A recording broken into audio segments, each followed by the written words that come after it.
The road to Gray's Hollow was barely visible on the map, a single winding trail carved through mist-covered hills leading to a village where no mail arrived, no signal bars rose, and no one remembered who lived there anymore. That is, until Arya Quinn, a 27-year-old folklore researcher, stumbled upon a weathered newspaper article mentioning the Hollow Ones, spirits said to haunt the forest on the outskirts of Gray's Hollow. Arya had always sought truth in old legends, but when she received an anonymous email titled, "You're Not Safe Until You Listen," containing a list of missing persons last seen near Gray's Hollow, her curiosity became obsession. She packed a camera, recorder, journal, and flashlight, then drove 4 hours through rain-slicked roads. The forest loomed like a wall of shadows, and the village finally emerged. A crumbling church, a few crooked houses, and a boarded-up inn. No signs of life. As Arya stepped out of the car, her breath fogged in the warm summer air. That was the first sign. She found a brass key taped to the inn door with a note in faded ink. "Room 3 is yours. Don't leave after sundown." Inside, the air was heavy with rot and silence. She turned on her camera and began recording. "Day 1, she whispered. "No contact, no noise. Just the feeling that I'm being watched." That night, the wind shrieked through broken shutters. Around midnight, she heard it, a soft knock. Not at the front door, but from inside the wardrobe. She opened it slowly.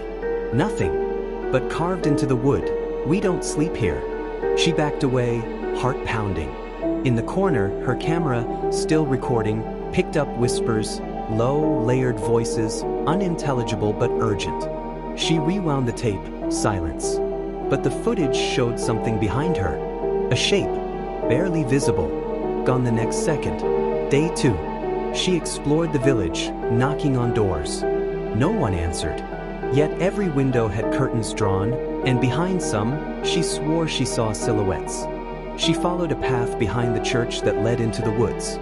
That's where she found the well, with a rope leading down, etched into the stone. "If you hear them call your name, do not reply." That night, she reviewed her footage and froze. At exactly 2:14 a.m., her sleeping body sat up on its own and whispered something in a voice that wasn't hers. "She's close now." Day 3. The villagers came out, not to speak, but to watch. Old, hollow-eyed people stood at doorways, heads tilted, eyes glassy. One held up a sign, "The Hollow Ones have chosen you." Arya ran. She didn't know where. The forest seemed to shift around her. Trees moved. Paths looped. She ended up at the well again. This time, something whispered from below, "Arya, come help me. It's so dark, so cold, please." It was her mother's voice. But her mother died 3 years ago. She screamed and ran, but the whisper followed. That night, she boarded the windows and locked herself in. But the walls were bleeding. Thick black ooze ran from the cracks, pulsing like veins. In her sleep, she dreamed of a wedding in the woods. A bride with no face, guests with no eyes, a preacher with no tongue, and Arya, walking down the aisle, blindfolded. Day 4. The tape recorder played by itself. "You are not dreaming. You are remembering." The innkeeper's journal revealed the truth. In 1876, a girl named Eleanor vanished from the village. They said she ran off. But the entries told another story. Eleanor heard voices from the well. She followed them. She never came back. Days later, 5 others followed. One by one, called by voices that mimicked their loved ones. The village sealed itself in. For over 100 years, they've kept outsiders out. Because the Hollow Ones never leave once they've tasted memory. Day 5. Arya's reflection no longer matched her movements. Her voice echoed before she spoke. The forest whispered constantly now. Even indoors. She tried to leave. Her car wouldn't start.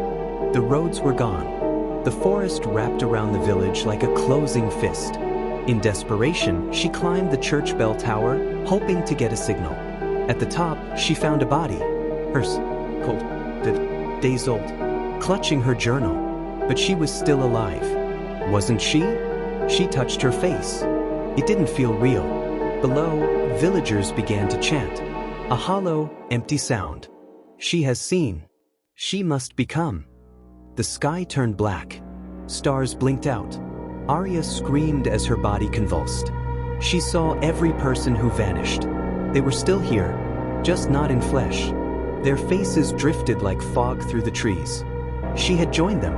In the final footage found by hikers months later, the camera shows Arya standing perfectly still at the well, eyes wide, mouth moving silently. Her last words before the feed cuts out: "She's not me anymore." No one enters Grey's Hollow now, and those who do never leave the same. If you dream of a girl whispering your name from the woods, don't answer, don't follow, or you'll become another whisper in the forgotten.